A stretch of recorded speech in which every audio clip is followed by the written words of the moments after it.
So now we're going to get into the 5 redundant water-wise strategies in permaculture. These are strategies that go back to Mollison and Holmgren, but you can also read about them in Toby Hemenway's Gaia's Garden or other books like that. The first one that we're going to cover, I like to term it getting the water where it needs to be, which can be a combination of contouring the landscape and using some other techniques. But the real point of it is that we're following Mollison's advice that the best place to store water is in the ground. So we're going to look at ways to get the water where it needs to be and where our plants can use it the most. And we're going to cover strategies that both work on slopes and on flatlands, because a lot of people are familiar with the permaculture strategies for slopes, but not for flatlands. And the reason is simple. Slopes are difficult. Flatland is easy. Since slopes are the problem, permaculture is focused there on the problem and turned that problem into a great set of solutions. The problem is now people look at those fantastic permaculture solutions for slopes, and people on flatlands actually have started to envy people on slopes. So we're going to turn that around a little bit and look and see some things that are good for slopes, or for flatlands too.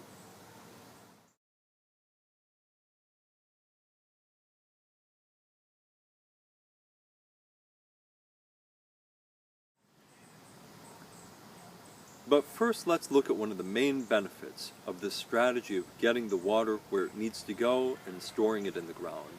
We've already discussed how above-ground rain storage tools like rain barrels and cisterns have a limiting factor. They're limited by how much they can store. But the ground itself is almost unlimited in the amount of water that can store, especially forest, especially healthy soil. For example, if you look at our gardens here at Lily House, we have about 700 square feet, maybe 800 square feet of actual intensive garden beds that we regularly irrigate. And that's it. We have 1,000 square feet of roof. That means that in a given year, we can get those garden beds. Since we've routed all of our roof water into those garden beds, our garden crops and that soil get double their annual precipitation. And in a summer that's dry, a single inch of rain, which could last a week in a normal situation, gets all of our garden beds 2 inches of rain, enough to last 2 weeks. But of course, to make this work, you have to have good soils. You have to have soils that have been amended to the point where they're going to be well draining. You have to have beds that are contoured so that you're not going to drown your vegetables. They can catch and store that water and use it safely without harming the crops and their roots. Again, the best way to do this is forest. Research has found that forests can safely catch and infiltrate almost 100% of the water that falls on them, even in heavy events. That means that those forests and forest garden areas are the ultimate water storage sponges in our landscape that can store them and then make the water accessible to other plants later on.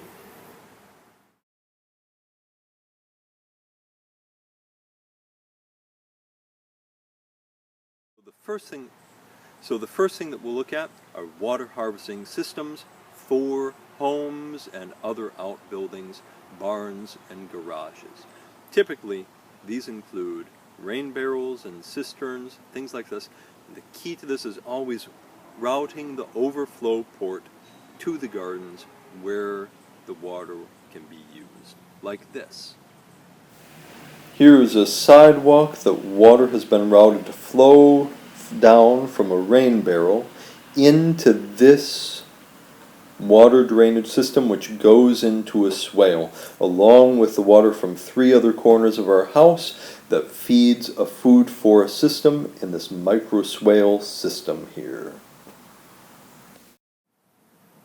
So once you're harvesting this rainwater, where are you going to send it? First, we're going to look at strategies that apply to slopes, because these are the classic popular permaculture strategies, and you can find a lot of great information on them out on the internet.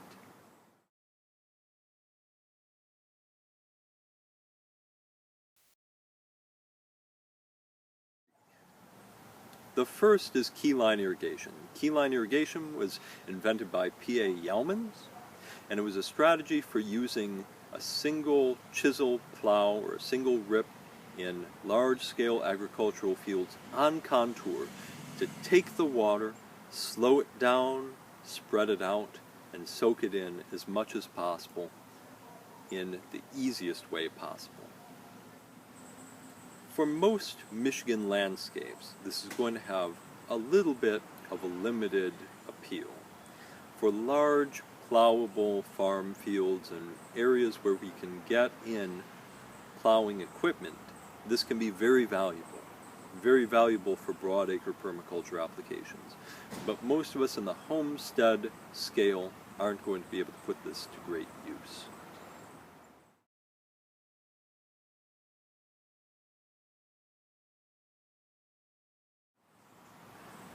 Swales and rain gardens are a second technique that are commonly found in permaculture, and these can be more universally applied almost anywhere that there's a slope, and there's almost always some kind of a slope everywhere.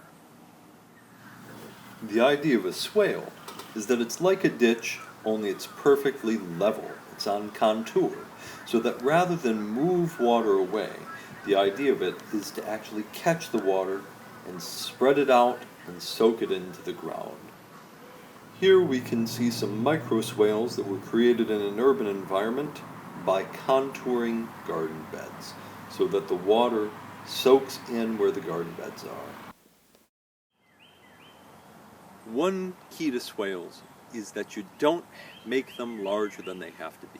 Later on in this class, we're going to talk about the calculations and the math you need in order to measure rain gardens and swales, and really what you're looking for is the minimum that will get the job done.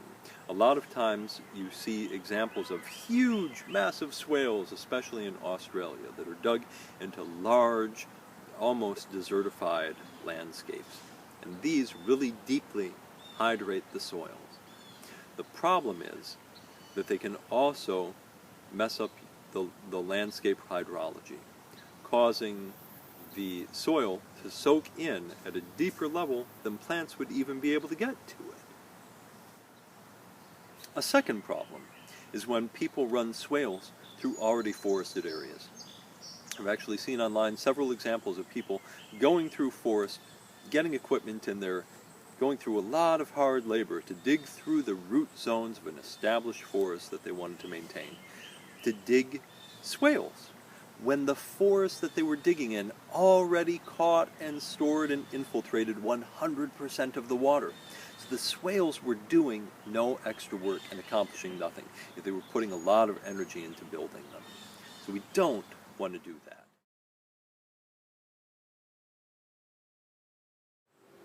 Another highly recommended strategy for harvesting water that works on slopes and even very shallow slopes, and in some situations even on flat lands as a way of creating raised beds, is called passive swales, which is just a way of layering out organic matter on the ground, such as these nurse logs that we see here, on contour, so that they also catch and store water behind them, slow it down, spread it out, and soak it in.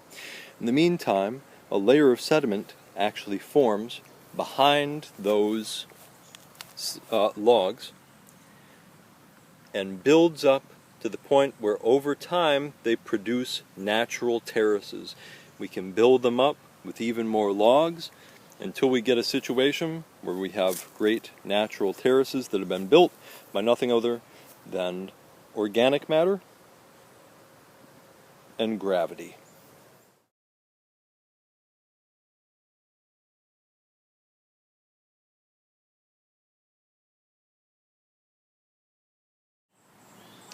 And finally, the ultimate water storage device for slopes are forests. Now, if it takes swales to get them established, then that's what we do in permaculture, but there are other strategies we can use, including much more conventional forest creation kinds of strategies. But once we have established forests, then that will catch and store water just as well as anything will.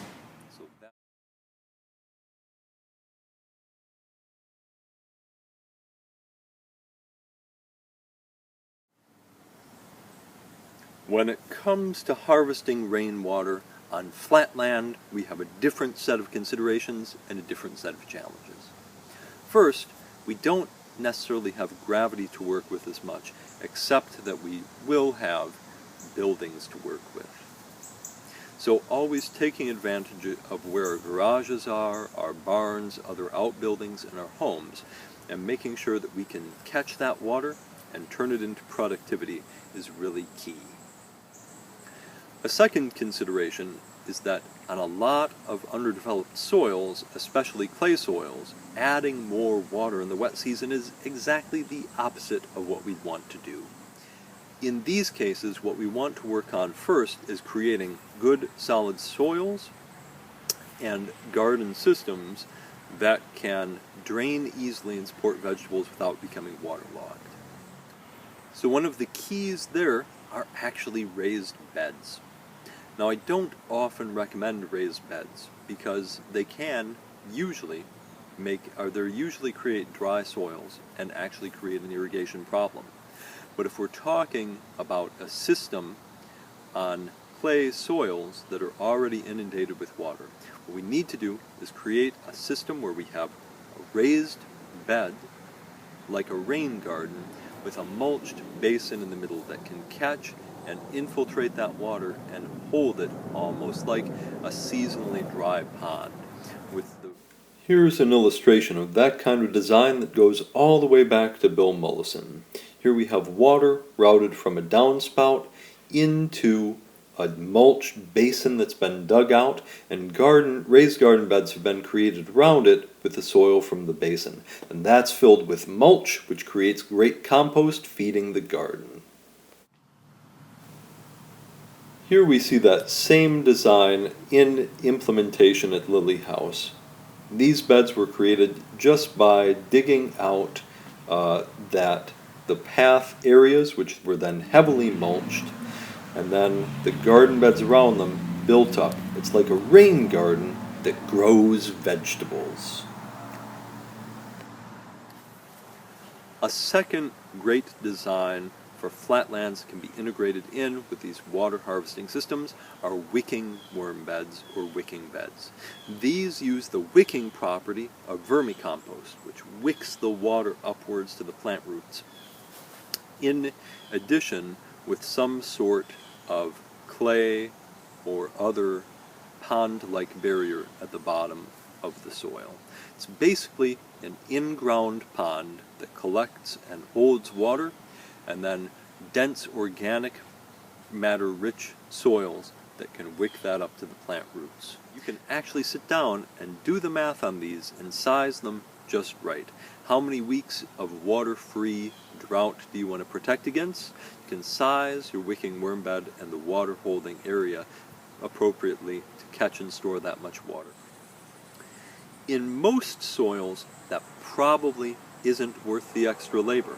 In most soils, just increasing the health of the soil and the water holding capacity of the soil probably will do even better job than a wicking bed would at holding the water and making it available to plants over a long period of time. That's what we'll be talking about next. Techniques like deep mulching that build great water retaining soils.